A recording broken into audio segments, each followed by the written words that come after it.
Welcome back to The Explainer. Today, we're unlocking a seemingly tiny piece of paperwork that actually holds the absolute key to your entire business's survival and growth. We are talking about securing a certificate of good standing in Ohio. Whether you're gearing up to open a business bank account, trying to secure a commercial loan, or closing a massive real estate deal, this certificate, it's literally your golden ticket. Okay, let's dive right into this because the stakes here are incredibly high. I mean, imagine you have a real estate LLC and it's holding some seriously valuable property. What happens if your business suddenly loses its legal protection? Well, according to our sources at Blueprint Title, if your LLC neglects its state filings, the state can just administratively dissolve your company. Just like that, you and your partners are suddenly personally liable for contractual obligations. And if you try to sell that property, a dissolved LLC creates a massive cloud on the title, requiring extensive, incredibly costly research and member signatures just to clear it up. That is exactly the nightmare we're going to avoid today. So here's our roadmap for today's Explainer.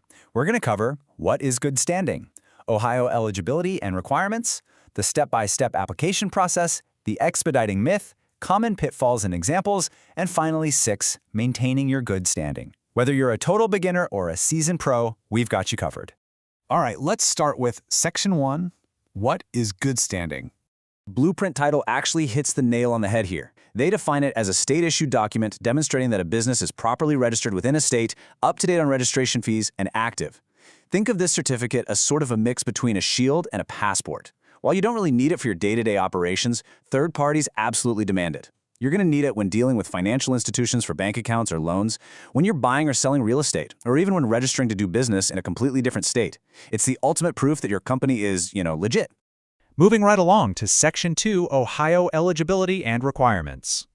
Now, what's really interesting here is the terminology. If you go to the Ohio Secretary of State looking for a standard certificate of good standing for your domestic LLC, you might actually get a little confused. That's because Ohio officially calls it a certificate of full force and effect. Kind of a mouthful, right? And if you have a foreign entity registered in Ohio, it's called a certificate of registration. Knowing this exact phrasing off the bat is going to save you a ton of headaches when you're navigating those state forms. There's also this totally unique split in Ohio's system you really need to be aware of. There are 2 completely different paths depending on who or what is applying. For standard business entities like LLCs and corporations, you go through the Ohio Secretary of State. The fee is incredibly low, literally just $5, and it requires you to have clear taxes and a valid agent. But on the flip side, individual attorneys operating in Ohio have a completely separate process. They actually have to apply through the Supreme Court of Ohio, and their good standing relies on totally different things, like continuing legal education compliance and clear disciplinary records. Let's break down these fees real quick. For most of you with a standard business, you're looking at that $5 fee at the Secretary of State for a standard short-form certificate. If you happen to need a long-form version that includes your entire complete filing history, that'll run you $25. Now, for the attorneys going through the Supreme Court, it ranges from $20 for a standard certificate all the way up to $50 for same-day expediting. And a quick aside for legal professionals out there, if you're registered solely for corporate counsel status in Ohio, the Supreme Court actually states you are not fully admitted to practice, and therefore you're just not eligible for this certificate at all. All right, let's jump into Section 3, the step-by-step application process for business entities. Here is your actionable 4-step guidebook based on insights from registered agent guides. Step 1, clear your backlog. The state will absolutely not issue a certificate if you have unpaid taxes hanging around. Step 2, search for your LLC on the Ohio Secretary of State Business Portal and request Form GSC-5. Step 3, simply pay the $5 fee by card at checkout. And Step 4, this is absolutely crucial, use it quickly. While the state of Ohio doesn't actually stamp an expiration date on the certificate itself, Blueprint Title warns that banks and lenders usually demand a certificate dated within the last 30 to 90 days. So always order it right before you actually need it. Now, a quick heads up on processing times. Even though the fee is famously low, the processing itself is, well, it's a bit slow. Online orders take about 2 to 3 business days, and mail, that takes 7 to 10. The standard $5 short form is accepted by almost everyone, but because of these lag times, you really have to plan ahead, especially if you're up against the tight closing deadline for a loan or a real estate deal. And that brings us to Section 4, the expediting myth. If you're in a massive rush, you might just assume, hey, I'll pay extra to jump the line. Well, scratch that, not in Ohio. According to Ohio Administrative Code Rule 111-1-2-01, certification requests are simply not considered filings. Therefore, they cannot be expedited, period. While Ohio does offer Level 1, 2, and 3 expedite fees for standard business filings, those do not apply to good standing certificates. So please, don't waste your time trying to figure out how to pay $300 for a 4-hour turnaround. It's just not an option here. So what happens when things go wrong? Let's look at Section 5, Common Pitfalls and Examples.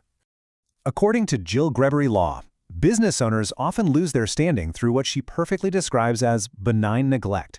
Here are the 6 most costly mistakes you can make. First, neglecting proper state paperwork, like articles of amendment. Second, mixing personal and business finances. Using personal accounts for your LLC literally nullifies your liability protection. Third, using the wrong business name on official contracts. Fourth, letting your registered agent status lapse. Maybe you moved or just forgot to pay their annual fee. Fifth, failing to get a DBA, or doing business as, when you're using name variations. And finally, operating in a new state without filing for foreign qualification. Any single one of these can trigger an administrative dissolution. Let's move on and see how this builds into our final major section. Section 6, Maintaining Your Good Standing. Ohio is a total outlier when it comes to business maintenance. In almost every other state in the country, you have to file a mandatory annual report for your LLC just to stay in good standing.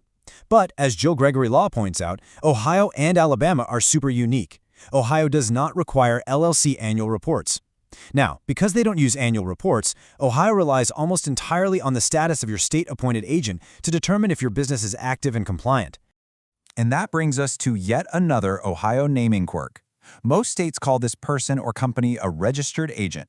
Ohio officially calls them a statutory agent. They absolutely must maintain a physical Ohio address on file. If your service provider uses the wrong terminology on state forms, it can cause immediate rejection and confusion. And worse, if your statutory agent resigns or you fail to keep their address current, your business will instantly fall out of good standing.